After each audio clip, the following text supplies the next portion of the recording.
مؤثر مکاتب قائم کیجیے. ایسا مکتب جو 2000 کے تنخواہ کے واسطے نہیں چلایا جا رہا ہو. ایسا مکتب جو حبیب کی امت کو بچانے کے واسطے چلایا جا رہا ہو. ایسا مکتب جو ضابطے کی خانہ پوری اور عدد شمار کرنے کے واسطے نہیں چلایا جا رہا ہو. ایسا مکتب جس میں بچوں کو ایمان سکھا کر بچوں کے ذریعے ان کے گھروں میں ایمان بھیجا جا رہا ہو. ذہن سازی کی جا رہی ہو, عقیدوں پر یقین کو بنایا جا رہا ہو اور درست کیا جا رہا ہو. ایسے مکاتب گلی گلی قائم کر کے ہر مومن بچے کو جو کل اسکول جانے والا ہے اس سے پہلے مکتب میں اس کی تعلیم کا انتظام کرو اور مکتب میں اس کو جوڑ لو.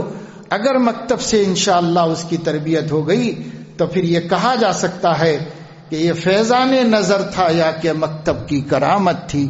سکھائے کس نے اسماعیل کو آداب فرزندی. انشاءاللہ تعالی یہ مکتب کی کرامت ظاہر ہو جائے گی. جیسے برٹش گورنمنٹ اپنی تمام تر قوت و طاقت کے باوجود علماء ہندوستان کے مقابلے میں فیل ہو گئی, اسی طریقے سے اس مکاتب کے نظام کے ذریعے سے انشاءاللہ تعالی یہ آنے والا تعلیمی نظام کا زہر ہمارے بچوں کو متاثر کرنے سے نہیں کر سکے گا اور ہمارے بچے محفوظ ہو جائیں گے, متاثر نہیں ہو سکیں گے. اور اگر یہ انتظام ہم نے نہیں کیا تو زہر بھی کھائیں اور تریاق بھی نہ دیا جائے تو سوائے مرنے کے اور کچھ بھی نہیں باقی رہے گا. اس لیے زہر تو کھلانا طے ہو چکا ہے اور تریاق کا انتظام ابھی تک ملت نے نہیں کر رکھا ہے.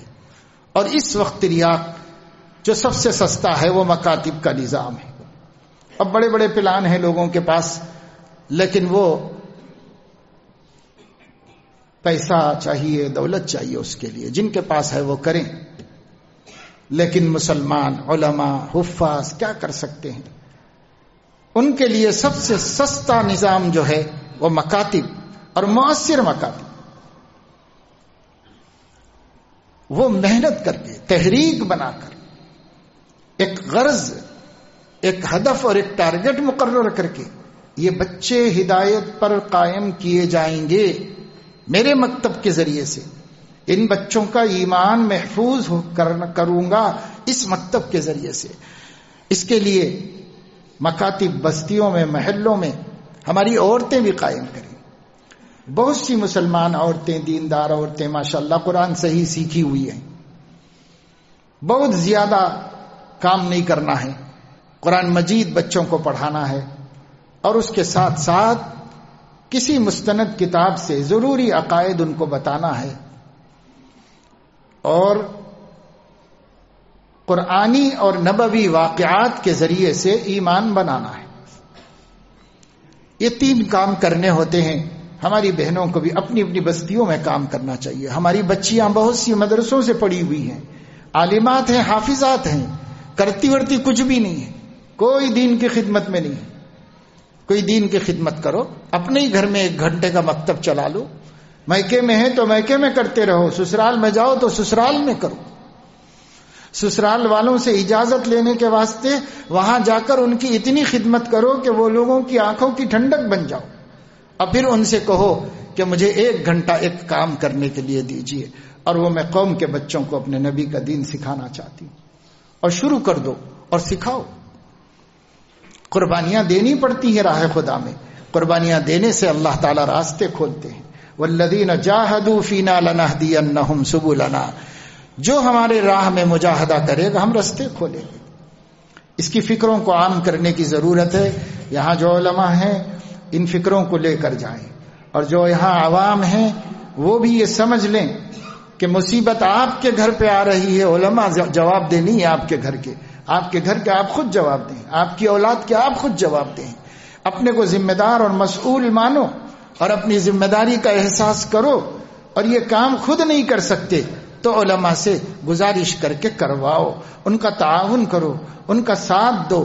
اور جو علماء بیچارے معمولی سی روزی کے اوپر اس کام کے لیے تیار ہو جاتے ہیں, اپنی روزی میں ان کا حصہ شامل کرو, وفی اموالہم حق للسائل والمحروم. یہ علماء سائل تو نہیں ہے، محروم ہیں. ان لوگوں کے لیے اپنا حق نکالو، اس میں سے جو اللہ نے رکھا ہے، تمہارے مال میں رکھا ہے، یہ حق نکال کے ان کو دو. کوئی احسان نہیں کر رہا ہے امام کو تنخواہ دے کر، کوئی احسان نہیں کر رہا ہے کسی عالم کو پرورش کر کے. کیا احسان کر رہے ہو؟ آپ کے مال میں اللہ نے حق رکھا ہے، تم ان کا حق نکال کر ان کو حق دے رہے ہو. شکر گزار ہونا چاہیے کہ انہوں نے قبول کیا اور تم کو حق کی پرسش سے بچا لیا. اس لیے اپنا مال خرچ کرو ان کاموں پہ. شادیوں میں خرچ کر رہے ہو، شادی خانوں پہ خرچ کر رہے ہو، گارے مٹی پہ خرچ کر رہے ہو، گھر کے ڈیزائن بنانے میں اور نئے نئے ڈیزائن تیار کرنے میں خرچ کر رہے ہو. کیا ہوگا یہ گھر؟ اتنا شاندار خوبصورت گھر کس کے لیے بنایا ہے؟ اس گھر میں اگر تمہارا بیٹا بھی عیسائی ہو گیا ہے اور بیٹی بھی عیسائی ہو گئی ہے تو یہ گھر کس کے لیے بنایا؟ یہ پراپرٹی کس کے لیے کمائی تھی؟ یہ جائیداد کس کے لیے بنائی تھی؟ اگر اسی پیسے کو خرچ کر کے بچوں کا ایمان بچاتے، دین بچاتے، تو دنیا بھی بنتی اور آخرت بھی بچ جاتی.